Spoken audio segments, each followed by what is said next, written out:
Sud Radio, les vraies voix qui font bouger la France, Philippe Rossi.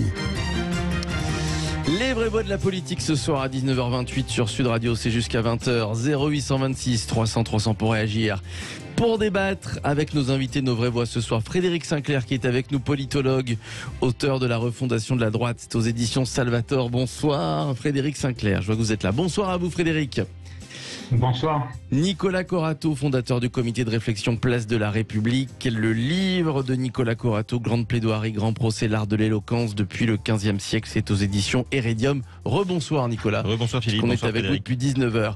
La NUP donc, pas encore installée à l'Assemblée nationale et voilà que la NUP se chamaille déjà. Jean-Luc Mélenchon qui appelle à former un seul groupe dans l'hémicycle, le PS, le PC et Europe Écologie Les Verts qui refusent de se fondre en une seule et même force. Par ailleurs, écoutez ce qu'a déclaré Fabien Roussel hier soir, quelques minutes après les résultats officiels. Pour lui, la NUP ne parle qu'à une partie de la France. On l'écoute. Il faut qu'on arrive à rassembler l'ensemble des Français, l'ensemble de nos concitoyens, qu'ils soient de la campagne ou des grandes agglomérations, que l'on arrive à parler à toute la France. Or, je vois bien que l'Alliance, elle ne parle qu'à une partie de la France, à celle des grandes villes et pas à celle de la ruralité. Et voilà, l'alliance de la NUP est-elle menacée? C'est la question que l'on peut se poser ce soir, que l'on vous pose. Et vous votez d'ailleurs sur les réseaux sociaux, Twitter, YouTube. Vous réagissez également 0826 300 300, on vous attend. Tiens, Frédéric Sinclair, ça commence mal pour cette grande alliance de gauche qui a fait le plein de députés. Elle est en sursis, cette alliance, Frédéric Sinclair? Disons que ça dépend comment on l'envisage. Si dès le début, on acte le fait que c'est une alliance électorale, le principe est clair. Qu'est-ce que c'est qu'une alliance électorale? C'est pas forcément un objet cynique qui consiste à ramener des voix en faisant semblant puis en se divisant ensuite. C'est un objet qui acte une proximité politique. Et donc, cette proximité est suffisamment forte pour qu'on puisse aller ensemble à l'élection et dire aux gens, voilà, globalement, on a un projet de gauche, on n'est pas d'accord sur tout, mais on a un projet de gauche. Et puis ensuite, c'est différent, il faut, dans les textes, vous savez, c'est quand même très complexe, c'est très morcelé, un texte de loi, on y travaille beaucoup, il y a des amendements, il y a différents alinéas, il faut qu'on soit d'accord sur tout pour qu'on puisse faire tenir sur la durée une alliance. Donc, à l'intérieur d'un même parti politique, c'est pas très compliqué. C'est-à-dire qu'on peut mettre un peu la pression sur les députés en leur disant là, il y a quelque chose d'important. Vous votez de façon commune. C'est pas toujours facile. Parfois, ça marche pas. Parfois, ça force à l'intérieur même d'un parti. Parfois, ça éclate. On l'a vu sous François Hollande. Il y a eu des députés frondeurs qui ont mis à mal la fin de son quinquennat. On l'a vu sous Emmanuel Macron. C'est 48 députés qui ont quitté LREM pendant l'ensemble du quinquennat.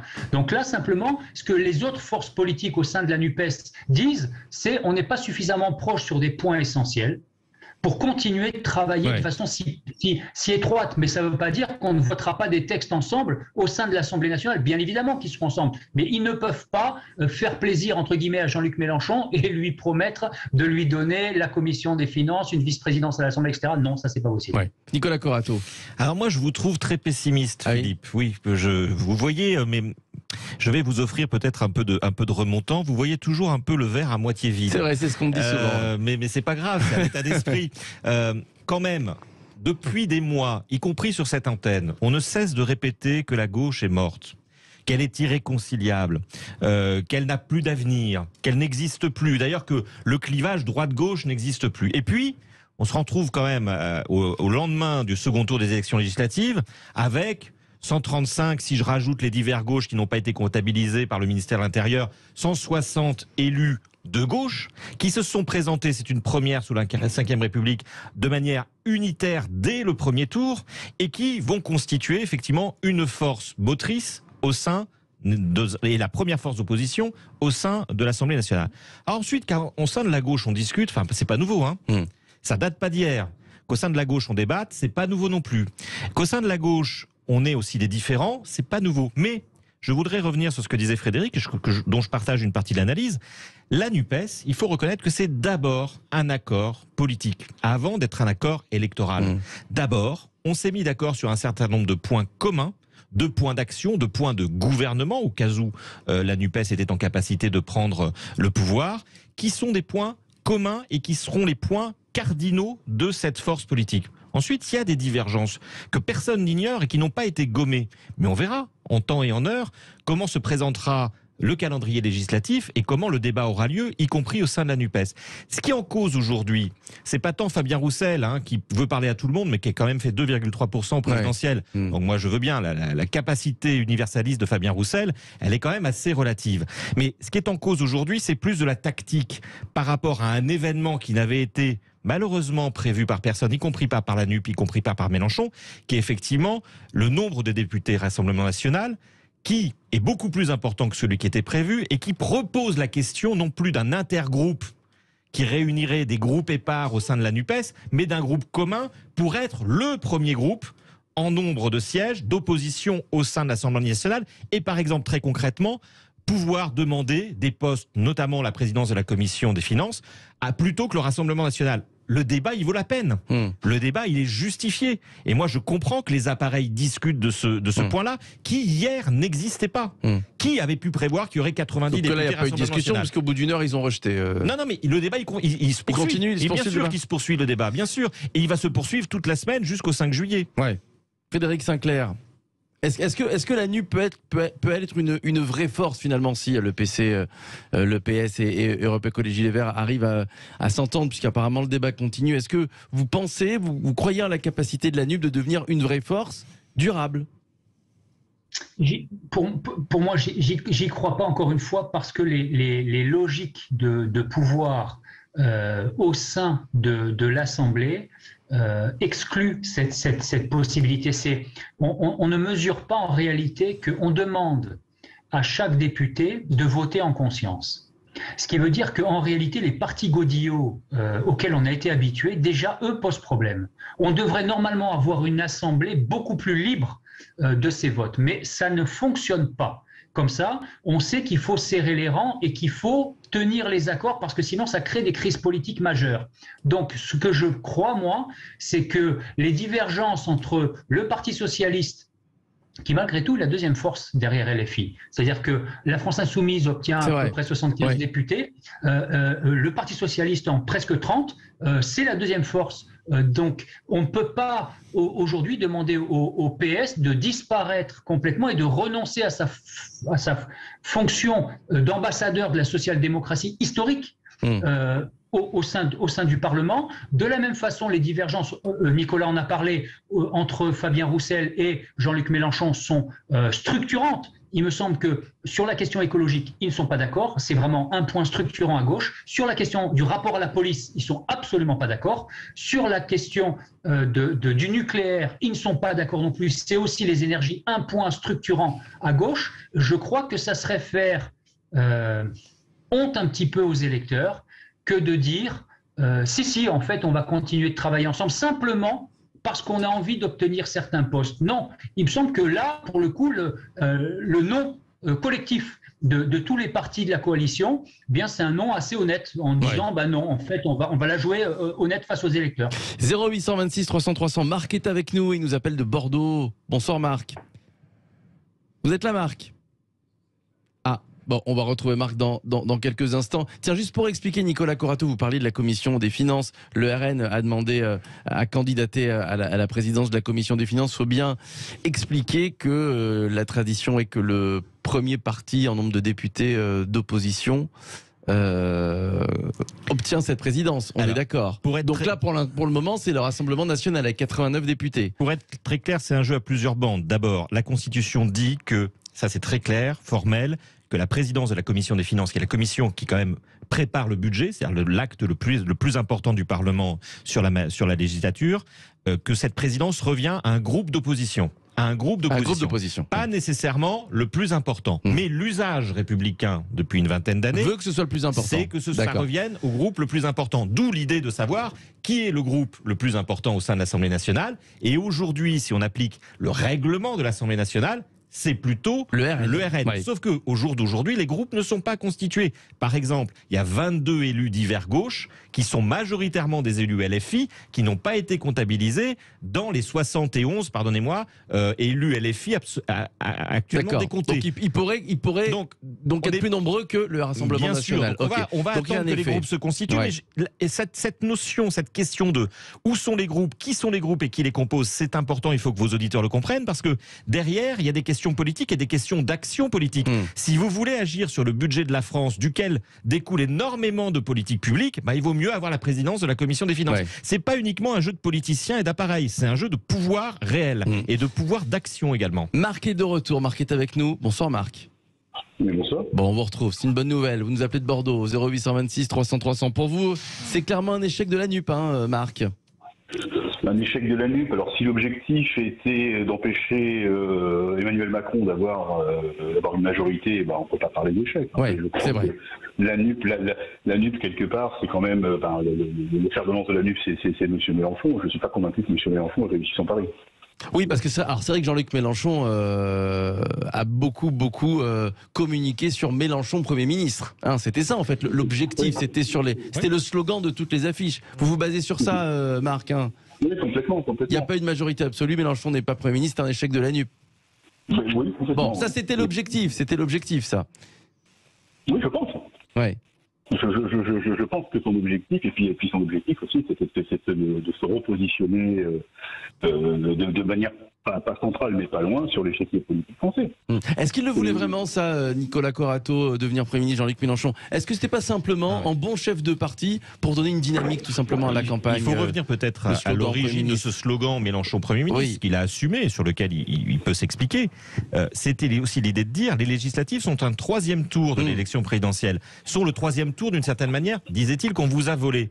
Bon, il n'est pas Premier ministre, mais est-ce que ce qui s'est passé hier soir, c'est pas un troisième tour de l'élection présidentielle? Est-ce qu'on n'a pas aujourd'hui un président qui va devoir cohabiter non pas avec un gouvernement, peut-être, on verra, mais avec un parlement, ce qui est une situation complètement inédite sous la Ve République? Est-ce que ça justifiait pas, d'une certaine manière, ce slogan politique, l'idée étant de mobiliser des électeurs en leur disant cette législative n'est pas une formalité, cette élection n'est pas une formalité, on peut changer les choses avec cette législative, et manifestement, on a changé la donne institutionnelle. Je ne sais pas si c'est pour le bien ou pour le mal de la France. Moi, je suis incapable de vous prédire l'avenir. Mais manifestement, on doit reconnaître qu'il est parvenu, en tout cas sur ce point-là, à sa fin. Frédéric Sinclair. Moi, je suis plutôt d'accord avec Marc. Je pense qu'il a fixé un objectif auquel il a cru. Il a cru... Je ne peux pas dire qu'il était convaincu de la chose, mais il l'a cru suffisamment plausible pour miser politiquement dessus et dire je peux faire campagne, parce que c'était presque son unique leitmotiv. Et donc aujourd'hui, c'est presque loin, on a oublié. On a même oublié qu'il n'avait pas été candidat, ce qui est quand même un peu ubuesque, non alors qu'il avait une circonscription facilement gagnable à Marseille. Donc pour moi, il y a dans l'action de Mélenchon, il y a quelque part une grande partie de l'échec de cette alliance NUPES. Ensuite, la deuxième chose que j'ai assez rarement entendu souligner en deux mots, en réalité, ce qui s'est joué, c'est pas tant NUPES, RN et bloc ensemble macroniste. En réalité, ce qui s'est joué, c'est une opposition bloc libéral, bloc illibéral. On a tendance à opposer NUPES et RN, et c'est vrai que sur les parties régaliennes, ils sont clairement à l'opposé. En revanche, ce sont deux partis illibérales, deux façons différentes de s'opposer à Emmanuel Macron. Et ce qu'on a vu là, c'est l'émergence conjointe de deux forces illibérales.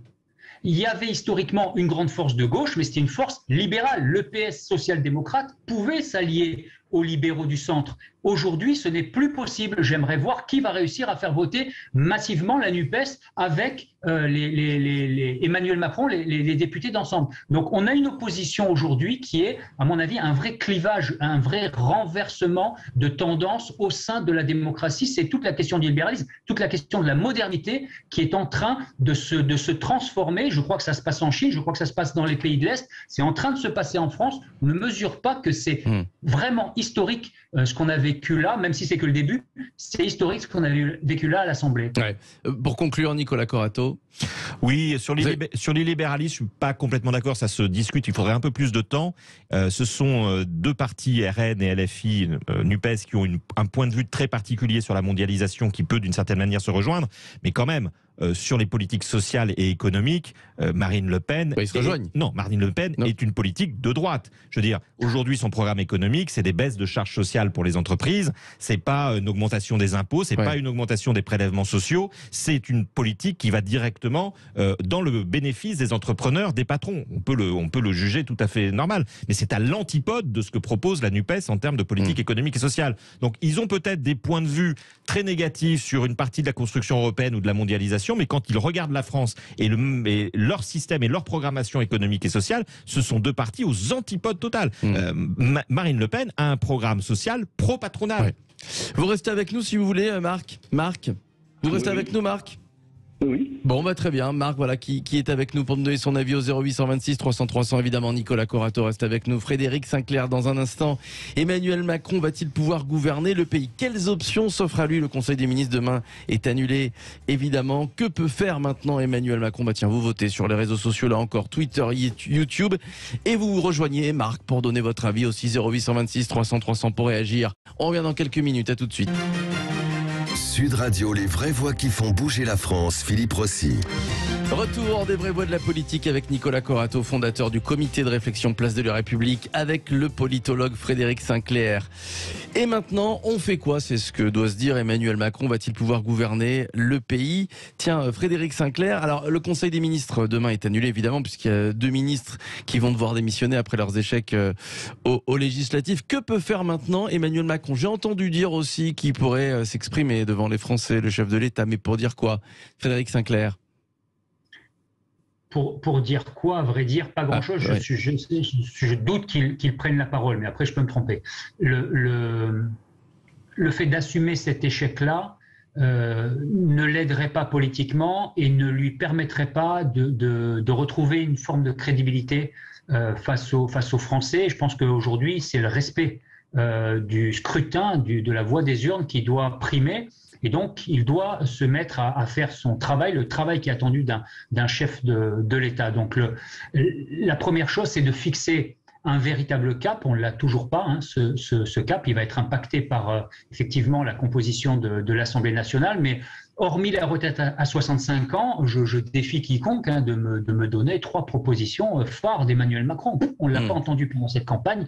On ne sait pas. Alors après, on peut aller chercher dans ce qu'il avait promis pendant le précédent quinquennat en fin d'année sur son projet à 30 ans, etc., ou 2030, mais on ne sait pas. Concrètement, qu'est-ce qu'il peut faire? Chercher des alliances, il n'a pas le choix. C'est quand même historique, il lui manque 45 voix pour obtenir la majorité. Ces 45 voix, il faut aller les chercher où? Je disais tout à l'heure, la fraction ou la fracture avec les 2 blocs illibéraux que sont la NUPES et le RN empêche Emmanuel Macron d'aller chercher chez eux une alliance à peu près solide sur un texte de loi complet. Ce qui veut dire qu'il va falloir aller chercher des alliances là où elles sont possibles. Il reste que LR. Et LR est un faiseur de roi. Un faiseur de roi qui va être capable, et Xavier Bertrand l'a dit, Laurent Wauquiez l'a dit aussi, on ne demande pas de poste. En revanche, il est hors de question qu'on nous utilise pour valider la totalité de la politique d'Emmanuel Macron. Donc ça veut dire qu'en réalité, ils vont vouloir prendre de l'importance et jouer sur la faiblesse d'Emmanuel Macron pour grandir et orienter pendant le temps qu'il leur restera, parce que je doute qu'Emmanuel Macron reste dans cette situation pendant assez longtemps. Une dissolution se profile, on ne sait pas encore quand, mais pendant cette période-là, LR va jouer le rôle du faiseur de roi avec cette épée de Damoclès qui pèsera au-dessus de sa tête. C'est que si jamais les lois ne sont pas votées, si jamais le chaos menace, eh bien, on va reprocher à LR de ne pas voter les lois et de faire le jeu du Rassemblement national. Parce que je rappelle que ce front républicain qui est en réalité tombé dans les urnes n'est pas tombé dans les têtes, et encore moins dans les têtes des médias qui continuent de diaboliser à qui mieux le Rassemblement national. Donc ça va être compliqué pour LR de jouer cette position intermédiaire. 2 questions, Nicolas Corato. Un, quid alors de la réforme des retraites? Qu'est-ce qu'elle va devenir, cette réforme des retraites, avec ce nouveau Parlement? Et deuxièmement, vous êtes d'accord avec Frédéric Sinclair, une dissolution de l'Assemblée se profile, c'est inévitable? Alors sur la première question, je suis comme vous, j'en sais rien. Ouais. Et on verra peut-être le 5 juillet d'abord comment se profile le comportement de ce nouveau Parlement. Moi quand même, je pense vraiment qu'on est dans une phase institutionnelle inédite où c'est une cohabitation, je le répète, entre le pouvoir exécutif et le pouvoir législatif. C'est-à-dire qu'il va y avoir d'un côté le président de la République et son gouvernement, autant qu'il va pouvoir le faire tenir, et un Parlement indocile, on va dire ça comme ça, et peut-être imprévisible. Donc la réforme des retraites, elle peut passer, par exemple, de manière paramétrique. Vous savez, c'est le mot préféré des énarques, c'est-à-dire qu'on fait des changements techniques, mais qui font en fait très impactants. Par exemple, la durée de cotisation, l'âge de départ à la retraite, et on fait passer ça dans un bloc du projet de loi de finances sur la sécurité sociale, qui permet d'agir avec le 49.3. Vous savez que le 49.3 aujourd'hui est très restreint. C'est soit les projets de loi de finances, soit une loi par législature, une loi ordinaire par législature. Donc ça pourrait permettre finalement de trouver un accord avec les LR qui aiment beaucoup les réformes paramétriques. On va leur dire voilà, c'est pour assainir l'état des dépenses publiques, l'état du budget de la France. Vous ne pouvez pas dire non puisque c'est votre position, vous voulez assainir. Eh bien, votons cette petite réforme très pragmatique, paramétrique, qui en fait socialement va faire énormément de dégâts. Mais ça pourrait aller parfaitement aux Républicains. Donc cette réforme peut passer. Elle peut passer techniquement, je dis techniquement. Ouais. Après, c'est politiquement. Deuxième problème, quand même, par rapport aux Républicains, je ne suis pas tout à fait d'accord avec Frédéric. Oui, il y a un jeu d'alliance, oui, les Républicains se trouvent en position centrale, mais il y a un changement quand même important. C'est que, du fait de la réforme de la Constitution il y a quelques années, Emmanuel Macron n'est pas rééligible en 2027, ne peut pas se représenter. Et que toute alliance des Républicains avec Emmanuel Macron aujourd'hui pourrait finalement les obérer ou leur interdire d'imaginer remporter 2027, qui aujourd'hui est à leur portée. Parce qu'il faut être clair, ce qui a commencé hier, c'est la campagne de 2027, et les Républicains commencent à y croire. Emmanuel Macron se retrouve dans une panade institutionnelle inédite. Vous l'avez dit, peut-être qu'un jour, il finira pas son quinquennat sans dissoudre. Mais pour les Républicains, il y a cette idée qu'au bout du compte, Emmanuel Macron n'étant pas candidat, toutes les cartes peuvent être battues en 2027. Et c'est peut-être pas le moment d'aller s'allier avec Emmanuel Macron, qui est, de toute façon, l'homme du passé aujourd'hui. C'est même plus l'homme du passif. Institutionnellement, ça reste et ça devient l'homme du passé. Et pour les Républicains, l'avenir, c'est peut-être pas l'alliance avec Emmanuel Macron. Alors la question, c'est comment on gère le temps, comment on gère sur la durée, comment on se comporte, comment on arrive à serrer les boulons, à serrer les troupes, à rester solidaires, à rester groupés. Et on sait que chez les Républicains, rester groupés, c'est un sport compliqué. Mais c'est bien ça aussi le sujet, c'est comment est-ce que je me projette sur 2027 en me disant toute alliance avec LREM aujourd'hui, avec Emmanuel Macron, finalement pourrait m'interdire de me présenter devant les Français de manière gagnante en 2027. Ouais. Vous êtes là, Marc de Bordeaux ? Oui. Comment, alors, tiens, Marc, j'aimerais avoir votre avis. Comment peut-il gouverner Emmanuel Macron ? Tiens, vous y croyez, vous, à une dissolution de l'Assemblée nationale ? On en parle beaucoup ces dernières heures. Alors, à titre purement personnel, rien n'est impossible. Je trouverais ça personnellement totalement scandaleux. Mais totalement scandaleux. Parce que... Et sûrement contre-productif aussi. Contre-productif. Alors, non seulement c'est contre-productif, mais c'est risqué. Parce que ça risque d'être pire, en réorganisant des législatives, ça risque d'être pire, sait-on jamais. Et je crois que son gros problème, effectivement, de ce qu'il m'introduit, c'est de gouverner avec les Républicains. Les Républicains, c'est un parti qui finalement est en train de se reconstruire. Et se mettre dans le sillon d'Emmanuel Macron, je ne suis pas sûr que ce soit une bonne idée. Et je crois que hier, d'ailleurs, c'est Christian Jacob qui a dit qu'il restait dans l'opposition. Ouais. Donc, je ne pense pas qu'ils aient l'intention de devenir les supplétifs de la République en marche. Hein. Et ils feront tout ce qu'ils pourront pour redevenir ce qu'ils étaient et pour être de nouveau sur le devant de la scène. Pour terminer, Frédéric Sinclair, quelle est la suite ? Quelle est la prochaine étape au 5 juillet ? Qu'est-ce qui peut se passer ? Est-ce que, normalement, Elisabeth Borne, Nicolas Corato, aurait dû, par tradition, démissionner, reformer un gouvernement ? Ça n'a pas été fait. Est-ce qu'on se profile vers ce scénario avec un peu de retard ? C'est vrai, Frédéric Sinclair. Ça peut être très très long. Vous avez vu qu'il a fallu 3 semaines à Emmanuel Macron pour former un gouvernement qui comprend 60% de têtes qu'on connaissait déjà, sans surprise. C'est un président manifestement qui est à la peine, hein, qu'on nous a présenté comme un génie de la politique. En réalité, il est à la traîne sur à peu près tous les sujets.